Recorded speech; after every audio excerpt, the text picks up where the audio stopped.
কাজিৰঙা একুৱা টুৰিজমৰ কাৰণে নাবাৰ্ডে কেইবা কোটি টকা দিছিলে পইচাটো চক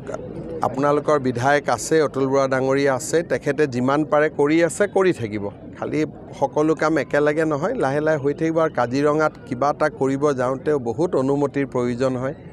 মানে ইয়াতে সিধা কৰি দিব নোৱাৰি বহুতখিনি কাজিৰঙাতে এতিয়া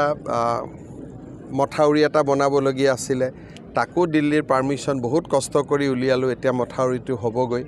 দলং কেইখনৰ কাৰণে অনুমোদন দিছোঁ ভিতৰত আকৌ কাজিৰঙাৰ চেকপোষ্টবিলাক যি আছে তাকো নতুনকৈ বনাবৰ কাৰণে REC অলপ আমাক পুঁজি দিছে লাহে লাহে হৈ আছে হৈ থাকিব আৰু এবাৰতো কাজিৰঙাত বহুত বেছি টুৰিষ্টো আহিছে দেশৰ ভিতৰতে আমাৰ যিমান এনেকুৱা নেশ্যনেল পাৰ্ক আছে তাৰ ভিতৰত কাজিৰঙা এইবাৰ তৃতীয় স্থান পাইছে আৰু অনাগত দিনত মই ভাবোঁ প্ৰথম স্থানো পাব আমি কেইদিনমান আগতেতো আপোনালোকে দেখিলে যে বন দিৱসত এইবাৰ অত্যাধুনিক অস্ত্ৰ আমি আমাৰ ফৰেষ্ট গাৰ্ডক দিছোঁ আৰু নতুন যিটো ফৰেষ্ট বেটেলিয়ন আমি কৰিছোঁ সি পুলিচ বেটেলিয়নৰ সমকক্ষ গতিকে তেওঁলোকৰ হাতত আধুনিক হাতিয়াৰ অলৰেডি আছেই